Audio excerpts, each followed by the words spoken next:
Alright, it is Thursday, October 29th, 2020 at 5:46 p.m.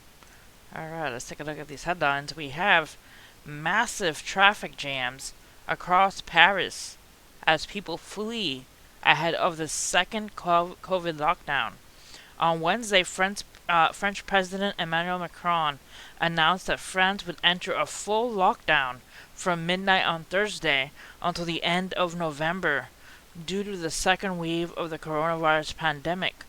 With hours to go before the month long national lockdown takes effect, videos have surfaced on Twitter showing massive traffic jams of people trying to escape the city as lockdowns go into effect.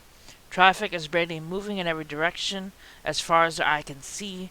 Lots of honking and frustrated drivers, said one Twitter user. Let's take a look at this post. It says here, Disclosure TV breaking, mass exodus from Paris, 800 kilometers of traffic jams in the city as people try to leave the city before 9 p.m. curfew and before confinement begins at midnight. A spike in multiple times the normal traffic. Let's play this. Look at this. Look at that traffic jam. Both ways. That is crazy. So Paris is pretty much fleeing the city's lockdown. Yep.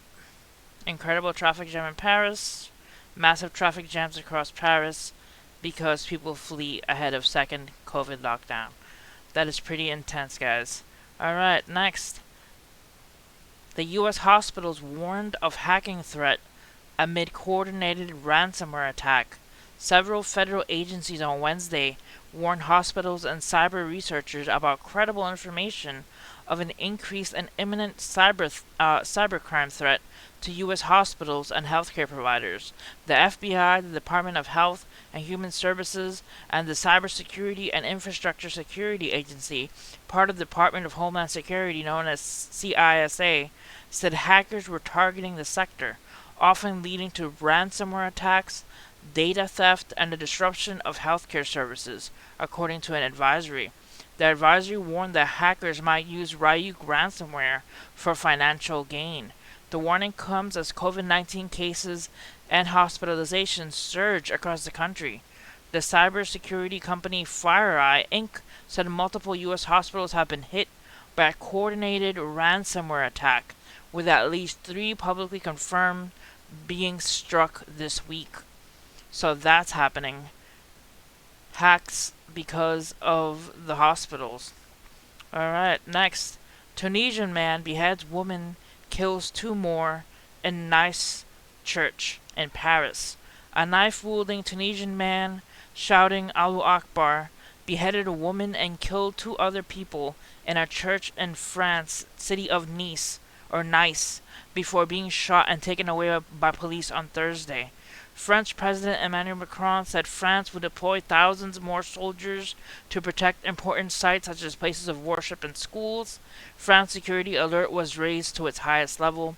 Speaking outside the church, Macron said France had been attacked over our values, for our taste of freedom, for the ability on our soil to have freedom of belief. And I say it with great clarity again today, we will not give it any ground.